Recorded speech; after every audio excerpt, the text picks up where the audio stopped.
Assalamualaikum warahmatullahi wabarakatuh. A'udzu billahi minasyaitonir rajim. Bismillahirrahmanirrahim. Melanjutkan surat Ibrahim ya. Jadi pada prinsipnya itu ngaji Quran ini semakin dipelajari memang semakin berat ya. Makanya harus berhati-hati dan harus pelan-pelan gitu. Karena banyak bahasa-bahasa perumpamaan yang mungkin sulit ya kalau kita tidak teliti, tidak tepat dalam menangkap maksudnya gitu, tidak melihat maksudnya. Seperti yang rentetan sudah kita bahas dari surat Shofat sampai kemarin surat Ibrahim ayat ke-24 dan 25 ya. Yaitu terakhir itu kan alam taro kaifa daraballahu masalan ya. Tidakkah Anda melihat dengan pandangan ilmiah, dengan pandangan ilmu, bagaimana Allah memberi perumpamaan kalimatan thayyibah. Nah, itu berbicara tentang kalimat thayyibah. Di ayat sebelumnya itu atau di surat yang lain itu kan dikatakan inna sajarata zakum, bicara pohon ya. Nah, ngomong-ngomong soal pohon ini itu merupakan perumpamaan dari kalimat ya. Kalau dilihat dari surat Ibrahim ya. Jadi kelihatan di situ pohonnya itu bukan pohon fisik secara fisik gitu. Tapi harus dilihat persamaannya antara pohon dan kalimat atau ajaran ya. Yaitu nanti kita akan temukan sama-sama contohnya ketemu persamaannya sama-sama mempunyai dasar gitu. Sama-sama mempunyai asal ya, atau sumber gitu. Di kalimat selanjutnya kan saja kalimatan thayyibatan kasajarotin thayyibatin ya kan. Kalimat yang baik itu seperti pohon yang baik gitu. Yang asluhanya akarnya atau asalnya, dasarnya itu sabitun, tetap stabil. Wa far'uha fis sama, cabangnya itu menjulang ke langit. Nah, itu. Jadi kalimat seperti pohon, pohonnya itu dasarnya kokoh, tetap stabil, ya kan? Cabangnya menjulang ke langit. Itu kalimat yang baik ya kan. Nggak sampai di situ, tu'ti ukulaha kulahin. Pohon itu mendatangkan panen di setiap saat ya. Biizni rabbiha, dengan seizin pemiliknya. Ya kan? Wa yadribullahul amsala linnasi la'allahum yatadzakkarun. Yaitu Allah memberi perumpamaan bagi manusia, mudah-mudahan mereka menjadi sadar. Itu intinya pohon itu menjadi perumpamaan bagi kalimat gitu. Itu kata kuncinya ya. Jadi pohon itu menjadi perumpamaan untuk kalimat gitu. Itu kata kuncinya. Nanti kan dijabarkan sudah ada kalimat yang pohon yang buruk sudah ya, pohon jakum itu seperti cairan tembaga dalam perut segala macam itu kan sudah dibahas. Nah sekarang lanjut ke surat Ibrahim juga, masih di surat Ibrahim tapi ayat ke-26 dan 27 ya. Wa masalu kalimatin khabithah. Nah, wa-nya itu kalau lihat dari kalimat sebelumnya itu merupakan kalimat dikotomi, kalimat yang saling bertolak belakang ya. Yang kalimat pada ayat sebelumnya, ayat ke-25 itu kan kalimat yang baik. Berarti dia khair ya. Di sini ada khabithah, dari khabusa yahbusu khubsan, buruk, jelek. Jadi wa-nya itu menjadi sebaliknya gitu. Masalu. Nah, ini asalnya kan masalun, ada tanwin dia, ada domah tanwin. Ini kenapa hilang tanwinnya? Karena majemuk dengan kalimatin ya. Majemuk dengan kalimatin. Jadi nyebrang ke kalimatin, masuk gitu. Karena majemuk. Nah, kalimatinnya posisi atau bentuknya kasroh di sini itu karena mudhof ilaih, ya, mudhof ilaih. Nah, khabithah itu naktun dari kalimat, ya, naktun dari kalimat, sifat dari kalimat. Nah, yang disifatinya kalimat, sifatnya khabithah. Khabithah itu yang buruk, yang jelek, ya. Sebaliknya perumpamaan kalimat yang buruk, ya, perumpamaan kalimat yang jelek, kasajarotin khabithah. Nah, seperti pohon kan. Kalau yang awal ayat ke-25-nya kan kalimatan thayyibatan kasajarotin thayyib, ya kan? Thayyibah, ya kan? Kalimat yang baik seperti pohon yang baik dan seterusnya. Ini kalimat yang buruk juga seperti pohon juga gitu. Jadi yang nanti kan ketemu sajaratus zakumnya itu adalah sajaratin khabithah gitu. Jadi kata kuncinya itu kalimat diperumpamakan sebagai pohon, ya. Itu kata kuncinya. Seperti kasajarotin khabithah, seperti pohon yang jelek. Nah, ini ada kata kerja pasif, ya, dari tasa yajtasu, dia berpola ifta'ala yaftailu, ifti'alan. Ijtasa yajtasu, ijtisasan, mencabut. Nah, dipasifkan atau dibuat dalam bentuk pasif, uftu'ila yufta'alu. Jadi polanya uftu'ila yufta'alu, ujtusa yujtasu, ya. Ini wakil subjeknya adalah hiya, ya. Kalau pada kalimat pasif itu disebut wakil subjek. Kalau pada kalimat biasa, kalimat aktif itu disebutnya subjek, ya. Ini kalimat pasif. Jadi wakil subjek yaitu hiya. Hiyanya kemana? Ke sajarah. Sajarah khabithah, ya. Kalau ini nggak dibaca, jadi bacanya ujtusat, ya. Tapi kalau ini dibaca nyambung ke situ, yang nyambung ke ujtusat ini menjadi kasajarotin khabithatinij tusat. Sudah dibaca nyambung, ya. Khabithatinij tusat gitu. Jadi seperti pohon yang buruk yang dicabut, ya. Dicabut dari atas bumi, min fauqil ardi. Jadi pohon yang buruk yang dicabut, berarti kan dasarnya kan lepas, ya kan? Itu yang disebut nggak stabil, lawan dari asluha, ya. Asluha sabit, ya kan? Asluha sabitun, yang dasarnya tetap stabil. Nah, ini dicabut, jadi lepas dari dasar gitu. Makanya disebut sajarotin khabithah itu adalah pohon gersang, ya, atau pohon yang gersang gitu. Seperti pohon yang gersang yang dicabut, ya, dari atas bumi, malaha min koror, ya. Nah, ini kalimat kata benda bisa dikatakan, ya. Kalimat kata benda itu unsurnya ada pokok, ada keterangan. Pokoknya ini min koror, ya, karena makmin itu minnya itu min taklil, ya. Min taklil itu untuk, jadi nanti penerjemahannya itu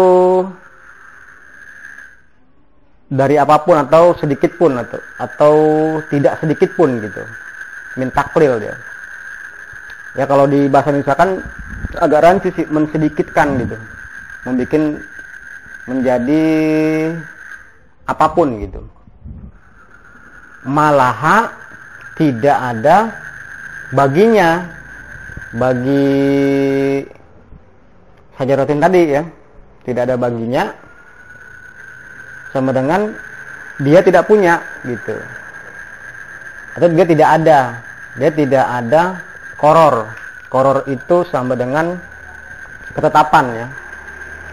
Koror itu sama dengan sabatun, ketetapan. Jadi tidak ada baginya ketetapan sedikit pun gitu. Minnya min taklil, menjadikan tidak ada apapun gitu, tidak ada sedikit pun atau tidak ada apapun. Makmin, ya. Makmin itu tidak ada sedikit pun gitu. Malaha min qororin, tidak ada baginya ketetapan sedikit pun atau ketetapan apapun gitu. Ya, itu pohon tadi. Jadi dia tadi ya sudah jelas saya rasa ya tentang pohon yang baik itu dasarnya tetap stabil, cabangnya menjulang ke langit. Itu sebagai perumpamaan dari kalimat yang baik, kalimat yang bagus, ajaran yang bagus, doktrin yang bagus, teori yang bagus, teori yang mulus. Singkatnya nur ya, atau khair ya. Nah itu surat Ibrahim ayat ke-26 ya. Sekarang kita lihat surat ke-27-nya. Yusabbitullahu allazina amanu bil qauli tsabit ya. Dari yusabbitu itu dari sabbata yusabbitu ini ya. Sabbata yusabbitu tasbitan, fa'ala yufa'ilu taf'ilan, artinya menetapkan atau mengukuhkan ya. Itu sabata, subjeknya Allah. Jadi subjeknya Allah.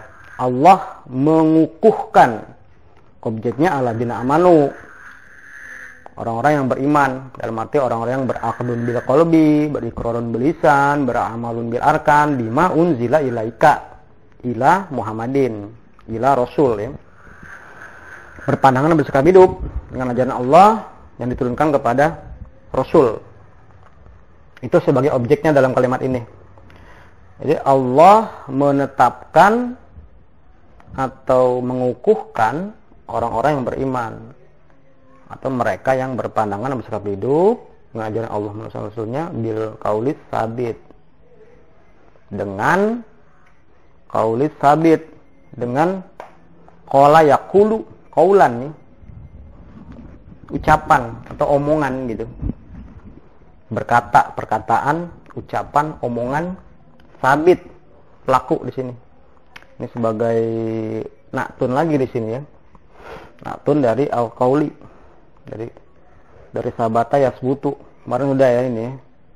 Tetap, omongan yang tetap ya, stabil gitu. Kukuh gitu. Nah, ini zorof makan ya. Keterangan tempat. Fil hayati dunya wa fil akhirati. Fil hayati dunya wa fil akhirah ya. Di dalam kehidupan dunia dan akhirat kelak gitu. Fil akhirati. Sebaliknya wa yudillullahu zalimin. Ini juga kalimat kata kerja, subjeknya Allah, objeknya az-zalimun.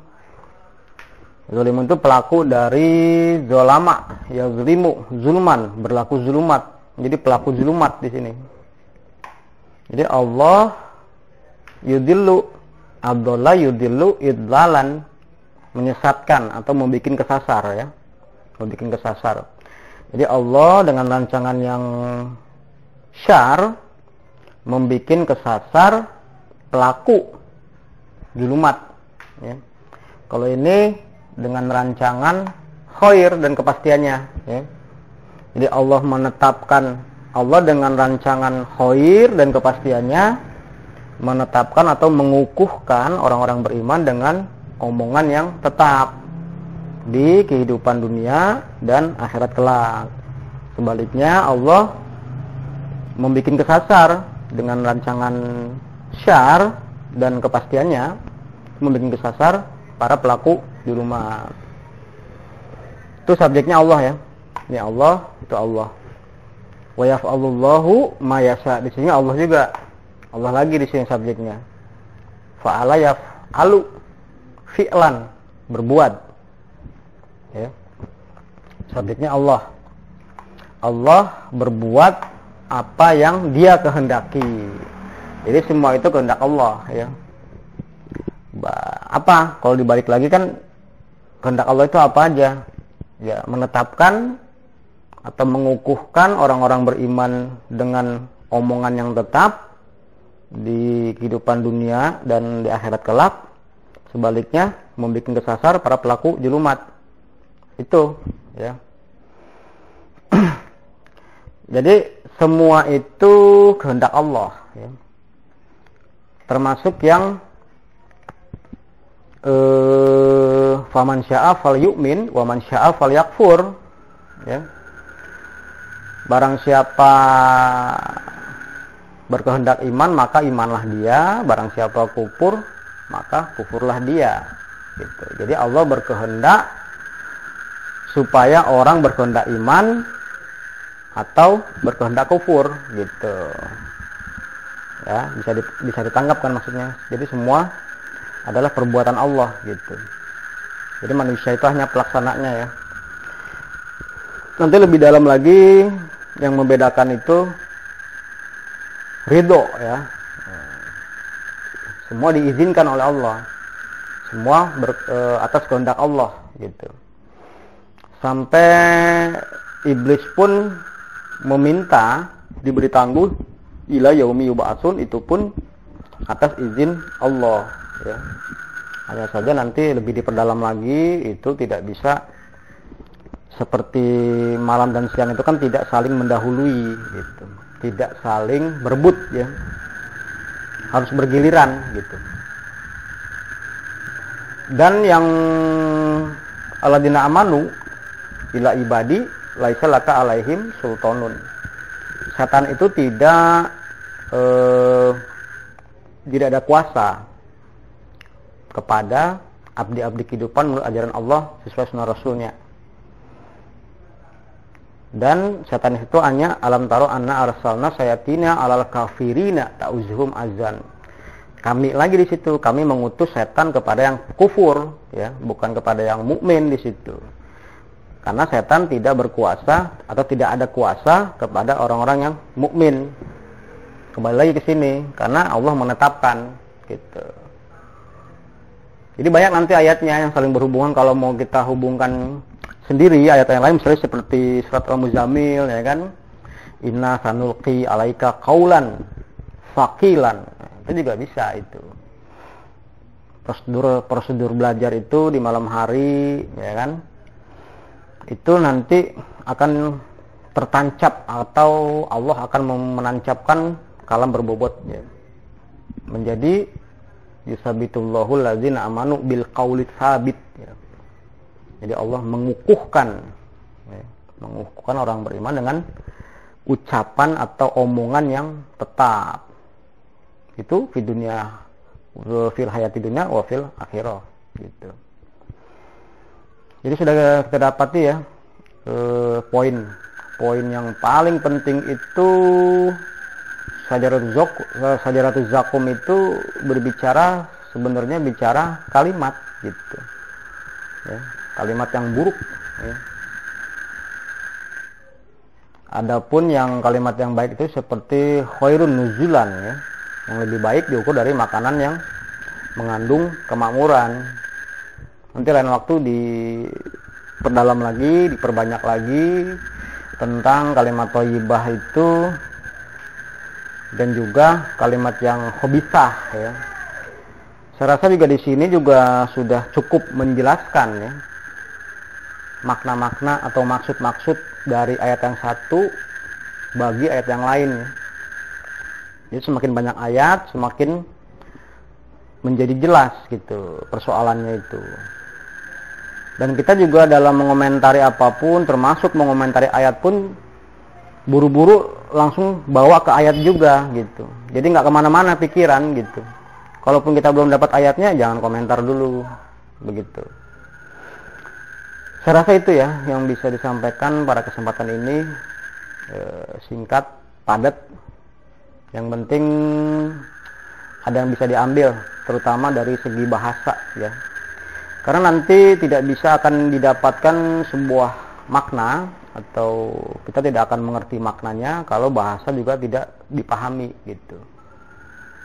Saya akhiri, mudah-mudahan bermanfaat. Wassalamualaikum warahmatullahi wabarakatuh.